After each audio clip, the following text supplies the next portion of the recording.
नमस्कार, आप देख रहे हैं जी न्यूज। आपके साथ हूं मैं रुबिका लियाकत। बहस का नंबर 1 शो ताल ठोक के आप देख रहे हैं। समाजवादी पार्टी में 20 घंटे तक चला दंगल खत्म हो गया है। कल समाजवादी पार्टी से निकाले गए मुख्यमंत्री अखिलेश यादव और पार्टी महासचिव राम गोपाल यादव को फिर से पार्टी में वापस ले लिया गया है। यानी निष्कासन का वो फैसला रद्द हो गया है। पार्टी में दंगल खत्म कराने में अहम भूमिका निभाई आजम खान ने। आजम खान के साथ ही अखिलेश अपने पिता मुलायम सिंह के घर पहुंचे थे और 3 बार उनके पैर छुए। इसके बाद खुद शिवपाल सिंह यादव मीडिया को बताने के लिए आगे आते हैं कि उन्हें आदेश मिला है कि अखिलेश और राम गोपाल को पार्टी से निकाले जाने का आदेश रद्द करने को कह दिया जाए। भावुक हुए अखिलेश ने यह भी कहा कि वो मुलायम को 2017 में यूपी की जीत का तोहफा देंगे। इसके बाद समाजवादी पार्टी का दावा है कि सब कुछ मंगल है, लेकिन विपक्ष का आरोप है कि समाजवादी पार्टी में यह सब सोची समझी साजिश और रणनीति के तहत, यानी ये सब कुछ ड्रामा था जो अखिलेश को नेता बनाने के लिए किया जा रहा था। अब साहब, सवाल यह है कि समाजवादी पार्टी के दंगल की इन साइड स्टोरी जो है, वो अंदर की जो कहानी है, वो क्या है? क्या समाजवादी पार्टी के इस दंगल से अखिलेश यादव का कद और बड़ा हो गया है? क्या यूपी में समाजवादी पार्टी और मजबूत होकर उभरी है? क्या दंगल के बाद समाजवादी पार्टी में सब कुछ मंगल है? और क्या समाजवादी पार्टी में हुआ यह दंगल अखिलेश सरकार के खिलाफ उठने वाले सभी मुद्दों पर जीत साबित होगी? इन सारे सवालों का जवाब देने के लिए खास मेहमान हमारे साथ जुड़ गए हैं। उनसे आपका तारुफ, उससे पहले ये छोटी सी रिपोर्ट।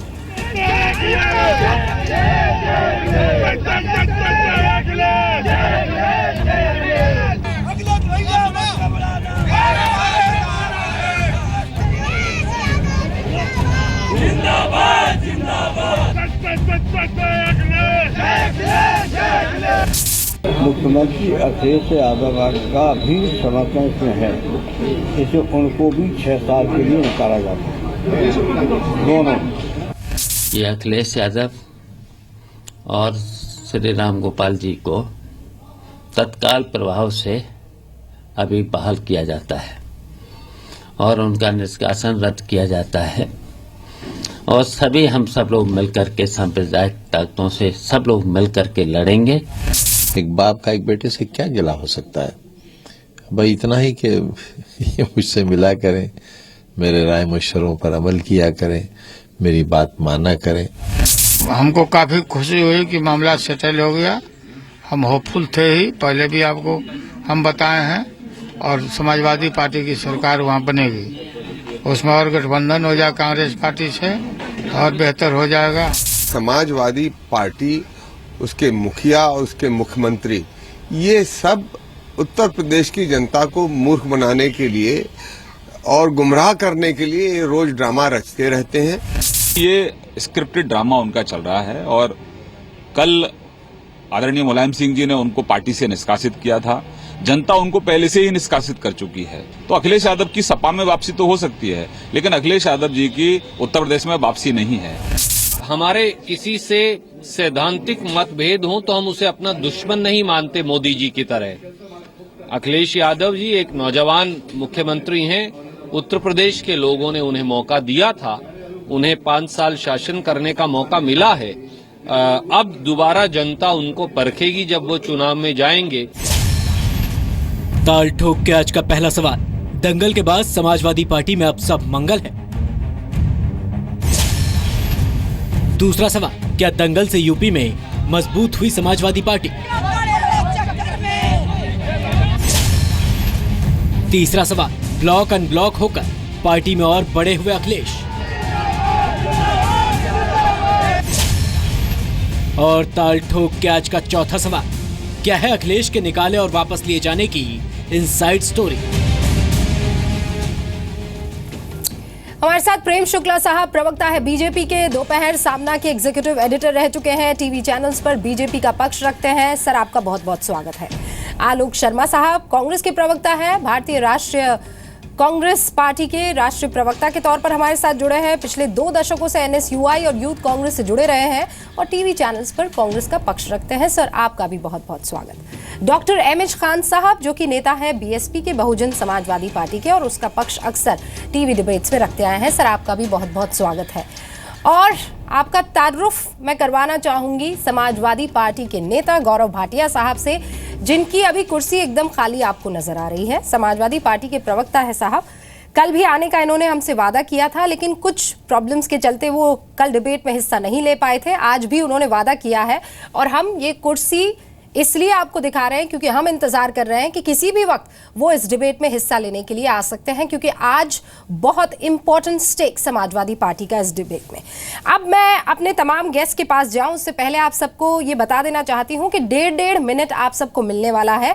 उस 1.5 मिनट में आज जो ये सबसे बड़ा सियासी एक्शन कल 20 घंटे पहले शुरू हुआ था और आज जहां फुल स्टॉप इस पर लगा है, उसे लेकर आप अपनी क्या क्या राय रखते हैं। शुरुआत करती हूँ प्रेम शुक्ला जी आपसे। क्या लगता है आपको ये क्यों हुआ? अगर वापस ही लेना था अपने बेटे को पास में तो फिर बाहर निकाला क्यों? ये ब्लॉक अनब्लॉक क्यों? देखिए, दरअसल मुलायम सिंह यादव जी एक निराश पिता की भूमिका में है, जिनका बेटा अब उनके कहे में नहीं है, उनके नियंत्रण में नहीं है। और जो उन्होंने संस्कार दिया, जो भारतीय संस्कार में पिता की बातों का पुत्र हमेशा से ख्याल रखता है, मुगल संस्कार में हमेशा शाहजहां को औरंगजेब जेल में डालता है।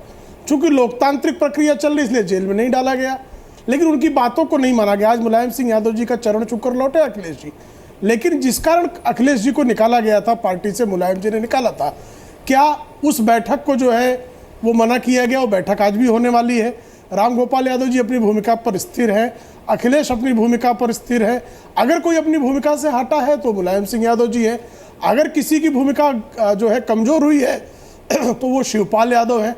तो मुलायम, शिवपाल ये चाह कर भी अखिलेश पर किसी प्रकार का अंकुश नहीं रख पाए हैं। एक दूसरी बात, जैसा होता है मुगलों में कि सेना ने पूरी की पूरी जो सेना है वो जो आने वाला सत्ताधीश है, जिसके हाथ में सत्ता के कमान है, उसके साथ चला गया है। तीसरा, मुलायम सिंह यादव चाह कर भी जो कुछ चाहते हैं उसमें से कुछ अखिलेश सिंह से करा पाने की स्थिति में नहीं है। तो एक तो जनता ने पहले से ही अखिलेश सिंह यादव की सरकार को नकार दिया था, पिता भी नकार रहे हैं, और नकार और स्वीकार के इस पूरे झगड़े में अंततः उत्तर प्रदेश की जनता सफर कर रही है। और जैसे बिरह में मुकाबला नहीं होता, उस तरह का मुकाबला आज हुआ बिरह का, लेकिन उस बिरह के मुकाबले में फिलहाल अखिलेश सिंह यादव विजयी मुद्रा में दिखाई दे रहे हैं और मुलायम सिंह यादव एक पराजित पिता की तरह हाशिए पर फेंक दिए गए हैं। ठीक है प्रेम शुक्ला जी। आलोक जी, आपकी क्या राय है? प्रेम शुक्ला जी से आप अग्री करते हैं कि यहाँ सिर्फ एक हारा हुआ पिता नजर आ रहा है और एक शख्स जो अब तक पिता के कद के नीचे रहा करता था, आज उसका कद बहुत ही बड़ा हो गया, एक नेशनल लीडर के तौर पर अखिलेश उभर कर आ गए हैं? देखिए, मैं समझता हूं मुलायम सिंह यादव जी ने जिस तरह से जो भी घटनाक्रम पिछले 2-3 महीने में चला है उसको समझ नहीं पाए हैं कि एक जनरेशनल चेंज जो है वो देश की जनता, उत्तर प्रदेश की जनता देख रही है। वो जनरेशनल चेंज में कहीं ना कहीं मुलायम जी को युवाओं ने नकारा है। जिस तरह के कल फोटोग्राफ हम देख रहे थे तमाम मीडिया चैनल्स के माध्यम से लखनऊ की सड़कों पर, और अखिलेश जी के पक्ष में समाजवादी पार्टी के तमाम विधायक आज जिस तरह सुबह लामबंद हुए, उससे ये लगता है कि मुलायम जी ने अपने पैर पर कुल्हाड़ी ना मारकर कुल्हाड़ी में ही पैर मारा था, लेकिन कहीं ना कहीं वो संभले हैं। कांग्रेस पार्टी दूसरे के परिवार में मुगल साम्राज्य देखे या पिता पुत्र की लड़ाई देखे, ये हमारी संस्कृति नहीं है। हम केवल ये कहना चाहते हैं कि अगर ये नाटक नौटंकी थी तो कल जैसा पिक्चर में दिखाई दिया, जैसा तमाम चीज़ें दिखाई दी, उस पर कहीं ना कहीं पटाक्षेप लगा है आज ये। अगर किसी की जीत है, पिता पुत्र की कोई भूमिका मैं नहीं मानता हूं, पिता क्या है पुत्र क्या है, अगर कहीं जीत है तो आज कहीं ना कहीं उत्तर प्रदेश की जनता की है कि जो पिस रही थी परिवार की लड़ाई में वो पिसने से कम बचे। जिस तरह से आज तमाम चीज़ें बीजेपी के प्रवक्ता महोदय बोल रहे हैं, तमाम तरह के पहले गठबंधन के भी कयास आते रहे हैं। हम तो केवल ये जानना चाहते हैं कि जो दागियों को टिकट देने की बात है वो समाजवादी पार्टी ना करे, उसमें उत्तर प्रदेश का नुकसान होगा। सीबीआई और यादव सिंह जैसे लोगों को मोहरा बनाकर भारतीय जनता पार्टी अरुणाचल और उत्तरांचल की स्टोरी को उत्तर प्रदेश में ना दोहराए। अगर इस तरह का कोई भी प्रयास राष्ट्रपति शासन को लगाने का होता तो जरूर कांग्रेस पार्टी, भारतीय जनता पार्टी के। ठीक है सर, आपका समय समाप्त हो गया। अब इसको आगे आप अपनी बात जब पूरी करना चाहें। डॉक्टर अहमद खान, आपकी क्या राय है? आपको लगता है ये सब ड्रामा था, ये सब स्क्रिप्टेड था? और अगर हाँ ऐसा, तो जिस चीज को लेकर ड्रामा किया गया था वो पूरी हो गई है? देखिए, मेरे राय से समाजवादी पार्टी कहना अच्छा नहीं होगा। इसको कहना चाहिए नौटंकी समाजवादी पार्टी। इसके किसी भी नेता को अपनी बात पे यकीन नहीं है, जनता पर विश्वास नहीं डाल पा रहे हैं। कभी ये मुलायम सिंह जी राम गोपाल यादव जी की निकलवाते हैं प्रदेश अध्यक्ष से, अपने निकालते हैं मुख्यमंत्री को, वापस बुलाते हैं, कहते हैं शिवपाल यादव वापस बुला लेंगे। तो जनता का विश्वास ये लोग खो चुके हैं। और आप जहां कह रही हैं कि अखिलेश यादव जी की पाक साफ छवि कहाँ है? इन्हीं की रिजीम में तो 300 से 400 दंगे हुए, इन्हीं की रिजीम में मुजफ्फरनगर कांड हुआ, इन्हीं की रिजीम में बलात्कार हुए, इन्हीं की रिजीम में थानों में दरोगा लोग पीटे गए, इन्हीं की रिजीम में जो आज नोटबंदी का हिसाब किताब किया माननीय नरेंद्र मोदी जी ने, इनकी पुलिस ने लाठियां बरसाई। कहां से छवि अच्छी है अखिलेश यादव की? कहां से सुल्तान बन के निकल रहे हैं? ये बिल्कुल फेल हो चुके हैं, जनता का विश्वास खो चुके हैं और जनता इनको 2017 में सबक सिखाएगी। Bahujan Samaj party law and order में नंबर 1 पर रही है, विकास पर नंबर 1 पर रही है। सुश्री मायावती जी मुख्यमंत्री बनके आएंगी, ये जनता ने तय कर लिया है, सर्व समाज ने तय कर लिया है, मुस्लिम समाज ने तय कर लिया है, हिंदू समाज ने तय कर लिया है कि बीजेपी सांप्रदायिक पार्टी है, उसके साथ नहीं जाना है। इसलिए कि दंगा हमको नहीं कराना है, ये अमन चैन से रहना है, तो बहुजन समाज पार्टी को अब इस प्रदेश में आने से कोई रोक नहीं सकता है। और दूसरी बात ये रही कि रोज ये निकालना बैठालना, कितनी बार निकालने बैठा लेंगे? अभी राम गोपाल यादव जी का स्टैंड नहीं बदला है। डॉक्टर खान, आपका भी समय जो है वो पूरा हो चुका है, लेकिन आप ये सोच रहे हैं कि जनता ने अभी से सब कुछ तय किया है सर, उसके लिए तो हमें इंतजार करना पड़ेगा इलेक्शन का। मैं गौरव भाटिया साहब को देख पा रही हूँ, अभी उनकी लाइन थ्रू करने की हम कोशिश कर रहे हैं। गौरव साहब, आप मेरी आवाज अच्छा आ गई है? अच्छा ठीक है गौरव साहब, आपको मेरी आवाज आ गई है। हम तो इंतजार कर रहे थे, हमें लगा कि कल जैसी ही कोई बात ना हो जाए कि आप आ ना पाए और आपके बगैर डिबेट करना पड़े।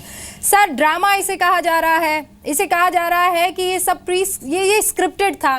भाई कद जो है वो अखिलेश यादव का बढ़ाना था, इसीलिए आपस में ही मिलजुल कर ये कह दिया कि आपको ब्लॉक कर देंगे फिर अनब्लॉक कर देंगे।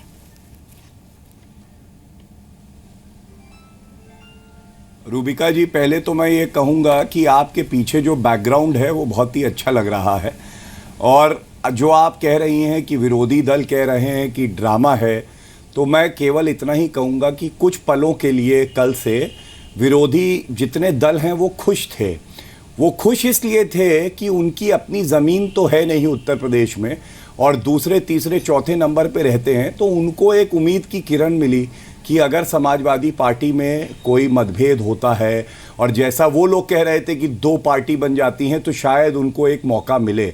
लेकिन कल भी जितने इंटरव्यू हम लोगों ने दिए, और मैंने स्पष्ट कहा था कि श्री मुलायम सिंह यादव जी का जो व्यक्तित्व है वो अपने बेटे अखिलेश यादव जी की बहुत इज्जत करते हैं, उनके काम की सराहना करी है, और अखिलेश यादव जी भी मुलायम सिंह जी को अपना नेता मानते हैं और उनका बहुत सम्मान करते हैं, और ये सब ठीक हो जाएगा। आज सभी समाजवादी पार्टी कार्यकर्ताओं की तरफ से मैं धन्यवाद देता हूं मुलायम सिंह जी का, जिन्होंने अपने कल के निर्णय को वापस लिया, और अखिलेश यादव जी ने जो बड़ा दिल दिखाया और मुलायम सिंह जी से जाके मिले, इसी की ज़रूरत थी। और बधाई के पात्र आज़म खां जी भी हैं, जिन्होंने एक बहुत सकारात्मक भूमिका निभा के जो भी 2 पहलू थे या जो 2 विचारधारा थी उनका एक मेल कराया, जिससे कि पार्टी वर्कर्स को भी जो किंग कर्तव्य विमूढ़ वाली स्थिति थी वो खत्म हुई, और आगे 2017 में पूरी ताकत से अब समाजवादी पार्टी के ठीक है। आपको ये लग रहा है कि जो कुछ भी हुआ है उससे बाकियों की बातें जहां कहीं भी थी वो खिल आई थी। सबसे पहले जवाब आप दे दीजिए प्रेम शुक्ला साहब कि वो जो आप सपने देख रहे थे वो सपने पूरे नहीं हो पाएंगे, क्योंकि समाजवादी पार्टी अब अलग नहीं हुई है, तो साथ हो गई है। और उससे पहले कि आप जवाब दें गौरव साहब, साइकिल हम पूरी नहीं दिखा रहे, उसके पहिए कल अलग अलग हो गए थे, इसीलिए हम बहुत सोच समझ के साइकिल का एक पहिया पूरा एक आधा दिखा रहे हैं। बहरहाल प्रेम जी। नहीं, दरअसल क्या है, गौरव जी इस बात को लेकर थोड़े से आश्वस्त तो हुए ही होंगे कि आज उनकी पार्टी में अखिलेश सिंह यादव फिर आजम खान फिर वापस लाने में अखिलेश को कामयाब हो गए हैं, तो उनकी खुशी तात्कालिक मानी जा सकती है। लेकिन भारतीय जनता पार्टी अपने बूते पर अभी लोकसभा के चुनाव में परिवार के बाहर का, यादव परिवार के बाहर का कोई जीत नहीं पाया, इस स्थिति को भी उनको ध्यान में रखना चाहिए।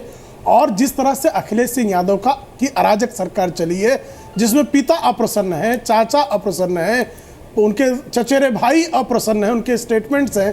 राम गोपाल कहते हैं शिवपाल ने बहुत सारा भ्रष्टाचार किया, शिवपाल कहते हैं राम गोपाल ने भ्रष्टाचार किया, शिवपाल कहते हैं अखिलेश झूठ बोलते हैं, अखिलेश कहते हैं कि शिवपाल झूठ बोलते हैं। तो इन सारी स्थितियों में आपने जो प्रदेश को अराजकता के अंधकार में ढकेल रखा है, उससे विकास का प्रकाश अगर कोई दिखा सकता है तो भारतीय जनता पार्टी लोकसभा चुनाव में सिद्ध हो चुका है। विधानसभा चुनाव जो परिवर्तन रैलियां हैं संकेत दे रही है, आप सिंहासन खाली करिए और फिर जाकर नोट। ठीक है doctor Ahmed Khan sir, 1 minute over हो गया, 1 मिनट अब डॉक्टर अहमद खान आपको मिल रहा है। जी मैं यही कह रहा हूं कि देखिए, जब राम गोपाल यादव जी के ऊपर ब्लेम लगाकर पार्टी से निकाला गया था, तो क्या ब्लेम लगाया गया था कि अकूत संपत्ति इनके पास है, इनके भांजे के पास है, और ये सीबीआई के डर से बीजेपी से तालमेल जो बिहार में हो रहा था उसको तोड़वा दिया। उसके बाद उनको पार्टी से निकाल दिया गया। फिर क्या वजह, यहां आए, सारे पदों से उनको बहाल कर दिया गया। क्या इसकी जांच कराएंगे? अखिलेश यादव अगर बहुत ईमानदार व्यक्ति हैं, अगर ईमानदार व्यक्ति हैं, तो जो इल्जाम आपका प्रदेश अध्यक्ष लगा रहा है आपके राष्ट्रीय महासचिव पर, उसका आप इंक्वायरी कराएंगे, उस पर आप जनता को बताएंगे कि ये सही है या गलत है, या इल्जाम जो लगाया गया है ये सही है गलत है। आप बताइए, इतने ईमानदार आदमी है कि 10 करोड़ की बस पर रथ यात्रा बना के चल रहे हैं, 9 लाख की साइकिल चला रहे हैं, कितने ईमानदार हैं ये? कहां से छवि अच्छी दिखाई दे रही है? ये सब चीजें इनका नौटंकी ड्रामा है। विकास के नाम पे जो कुछ नहीं कर पाए तो इनको जनता की निगाह में भ्रमित करना है कि हाँ हम ये कर रहे हैं, नौटंकी ड्रामा करके अपने विकास को ठप करके, और जनता का विश्वास खो चुके हैं। डॉक्टर खान, लेकिन पैसों को लेकर जो चर्चा आपने छेड़ दी है उसको लेकर तो आप पर भी लगातार आरोप लग रहे हैं, चाहे वो मायावती पार्टी फंड को लेकर हो, उसके अकाउंट में जमा पैसे हो, या फिर मायावती के भाई को लेकर उनके अकाउंट में जो पैसे जमा हुए उसे लेकर सफाई तो आप भी देते फिर रहे हैं। आलोक जी, अब 1 मिनट आपके पास है, इस पर जवाब दे दीजिए, फिर ओपन टू ऑल होगी ये डिबेट। देखिए, मैं समझता हूं कि आज जो भी पटाक्षेप मैटर हुआ है वो उत्तर प्रदेश की जनता के लिए कम से कम सुखद है, क्योंकि बहुत दिन से मीडिया चैनल्स में मात्र एक परिवार का झगड़ा सामने आ रहा था। कभी कोई चीज़ आ रही थी, कभी कोई चीज़। अब कम से कम डिबेट जो है वो मुद्दों पर तय होगी। उत्तर प्रदेश के जो मुद्दे हैं लोकसभा के चुनाव से जो आज तक चले आ रहे हैं उनके ऊपर बात होगी। और जहाँ तक अखिलेश जी की बात है, वो नौजवान हैं, उनको जनता ने मौका दिया, 5 साल उन्होंने शासन किया, अब जनता तय करेगी। लेकिन भारतीय जनता पार्टी जवाब दे के 2.5 वर्ष हो गए हैं। बनारस का बाई इलेक्शन हारने के बाद से लेकर अभी तक आप तमाम हार ही देख रहे हैं। नोटबंदी से 2 करोड़ के करीब लोग जो उत्तर प्रदेश में बेरोजगार हुए हैं, किसान जिस तरह से मिनिमम सपोर्ट प्राइस अपना मांग रहा है, स्वामीनाथन आयोग की रिपोर्ट मांग रहा है, आपने 2.5 साल में एक भी कोई इरिगेशन की योजना शुरू नहीं की, एक नया उद्योग नहीं लगाया। मुरादाबाद, आगरा, कानपुर, मिर्जापुर, बनारस, तमाम जो इस तरह के घरेलू उद्योग होते थे, कुटीर उद्योग, वो सब बंद होने के कागार पर हैं। अब आप विकास की ढपली लेकर उत्तर प्रदेश में जाएंगे। आलोक जी, आपका भी टाइम ओवर हो गया है, लेकिन साथ तो आप ही दे रहे थे ना अखिलेश यादव का। आपने कहा था कि वो अकेले हैं तो साथ चलेंगे। अब इस पर तो जवाब आपको भी देना होगा कि अब वो अपने पिता के साथ है, अब उनके साथ आप रहने वाले हैं या नहीं रहने वाले। गौरव भाटिया साहब, तीनों ने अपनी अपनी बात रख दी, 1 मिनट आपको भी देना है। बिल्कुल, सबसे पहले मैं शुरुआत करूंगा बहुजन समाज पार्टी से, और ये वो पार्टी है जिसकी अध्यक्षा 1000 रुपए की नोटों की 5 करोड़ की माला पहनती हैं। सर्वोच्च न्यायालय से आदेश होता है, उन पे आय से ज्यादा संपत्ति का मुकदमा चलता है, चार्जशीट फाइल होती है, क्वॉश केवल टेक्निकल ग्राउंड पे होती है, अभी भी मामला लंबित है। उसके अलावा 104 करोड़ रुपए डीमोनेटाइजेशन में, जब गरीब आदमी खड़ा हुआ है लाइनों में, उनके 104 करोड़ रुपए जमा होते हैं बसपा के अकाउंट में, उनके भाई मायावती के भाई के अकाउंट में रुपया जमा होता है, और एक नौकरी करने वाले से वो 1 करोड़पति बन जाते हैं। कैसे? इन सब का जवाब जो है बसपा ही दे सकती है। और मैं समझता हूं कि अगर कोई सबसे ज्यादा भ्रष्ट है हिंदुस्तान में तो वो मायावती जी और वो बहुजन समाज पार्टी है। और उनके यहाँ क्या होता है लोकतंत्र वो जानते नहीं, तानाशाही चलती है, इसीलिए शायद वो इस तरह की बातें करते। सर, अब ओवर हो गया, टाइम ओवर हो गया। अब ये डिबेट ओपन टू ऑल है। अहमद खान, आप इस पर जवाब देना चाहते हैं? फिर जल्दी से अपनी बात रखिए ताकि अब मैं आगे सवाल कर सकूं, क्योंकि बात अब इस एक्शन को लेकर है जो 20 घंटे पहले शुरू हुआ था और खत्म हुआ है। जी देखिए, मैं सबसे पहले कहना चाहता हूं, इन्होंने पैसों के ऊपर इल्जाम लगाया है। हमारा पैसा गाड़ियों में पकड़ा नहीं गया है, एक एक पैसे का हिसाब हमारा है, बैंक में पैसा जमा है। आप ये भाटिया साहब बहुत पढ़े लिखे आदमी हैं, इनको याद नहीं है कि मुलायम सिंह यादव पर आय से अधिक संपत्ति रखने का मुकदमा चला था, और यही रामगोपाल यादव जी ने कहा कि पकड़ लिए जाओगे, बिहार का जो है एफआईआर भी नहीं दर्ज हुई, बने हो, एफआईआर भी नहीं दर्ज हुई, आपको जान दे रहा हूं, वापस मायावती के खिलाफ जो मुकदमा चला उसमें चार्जशीट फाइल हुई, आप जो कह रहे हैं मायावती जी के बारे में, साइकिल चलाने वाला व्यक्ति आपको जानकारी दे दूं, आपको अगर तथ्यों की जानकारी नहीं है तो मुझसे लीजिए। का मालिक है, उसका मायावती ने आप बताइएगा, हजारों करोड़ रुपए के घपले किए उत्तर प्रदेश में, मूर्तियां और पार्क बनाने के अलावा कुछ नहीं किया। आम जनता का रुपया लूटा और खसोटा आम जनता को, इसीलिए 80 सीटों पे रह गई और लोकसभा में आप ही 10 सीटें आई। खान साहब, कुछ तो वजह रही होगी कि जनता ने आपको सबक सिखाया। बिल्कुल जनता के हित में कोई काम नहीं किया। डॉक्टर खान, जनता ने बसपा को क्यों 0 सीटें दी लोकसभा में? आप बताइए क्यों 80 सीटें रह गई 2012 के विधानसभा चुनाव में? कुछ तो वजह रही होगी। जो आरोप आप लगा रहे हैं उसका जवाब लेने दीजिए ना सर, ऐसे तो बहस नहीं हो पाएगी। इसीलिए तो हमने वो टाइमर लगाया है ताकि शांति से एक दूसरे की बात हम सुन पाए। जो आरोप आप लगा रहे हैं उस आरोप का जवाब गौरव भाटिया ही तो देंगे, और कौन देगा? अगर आप एक दूसरे पर चिल्लाते रहेंगे तो फिर बात नहीं बन पाएगी। सवाल आपने पूछा सर, मुझे जवाब लेने दीजिए। परेशानी मुझसे है, भारतीय जनता पार्टी से नहीं है जी। हाँ गौरव भाटिया साहब, परेशानी आपको बीएसपी से, बीजेपी से नहीं है। देखिए,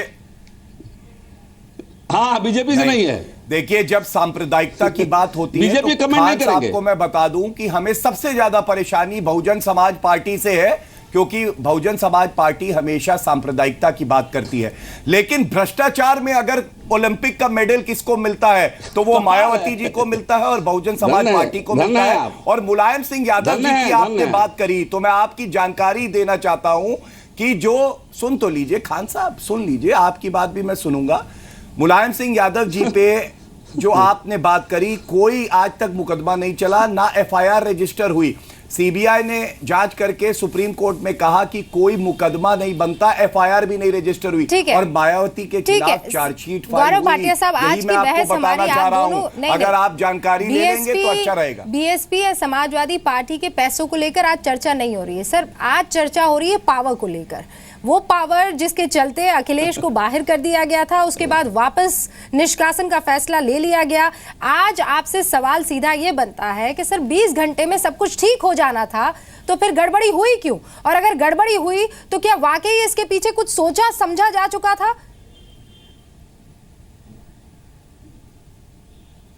देखिए रूबिका जी, कुछ सिद्धांतमक रूप में और कुछ मैं समझता हूं कि सोच की बात थी कि अखिलेश यादव जी को 2-3 बिंदुओं पे लगता था कि जो कर्मठ कार्यकर्ता हैं, जो स्वच्छ छवि के हैं, उनको टिकट मिलना चाहिए, और कोई अगर दागी छवि का है तो उसको टिकट नहीं मिलना चाहिए। उन्होंने अपनी बात पहले रखी, और जब उनको लगा कि वो चीज़ नहीं मानी गई तो उन्होंने कुछ निर्णय लिए, और लेने के बाद ये सब जो घटना हुई, ये हर कार्यकर्ता के लिए, समाजवादी कार्यकर्ता के लिए बहुत ही कष्टदायक था। तो ये अच्छी बात है कि मुलायम सिंह यादव जी ने अखिलेश जी की बात सुन के उनके पक्ष को सही समझा और अपने निर्णय को उन्होंने पलटा, और आगे हमें पूरी उम्मीद है कि जो स्वच्छ छवि अखिलेश यादव जी की है, ऐसे ही सारे के सारे पार्टी के कैंडिडेट होंगे। नहीं तो गौरव और साहब, स्वच्छ छवि के लोगों को समाजवादी पार्टी मैं आगे ब्लैक एंड व्हाइट में इस चीज को रखना चाहूँ, हाँ, काले और सफेद में इस चीज को रखना चाहूँ, तो पिता की हार हुई और बेटे की जीत हुई। और आप ये कह रहे हैं कि आगे जो लिस्ट आने वाली है उम्मीदवारों की, उसमें वो कोई भी नहीं होगा जिसे लेकर अखिलेश यादव लगातार लड़ते चले आ रहे थे। अब तो क्लियर हो जाना चाहिए।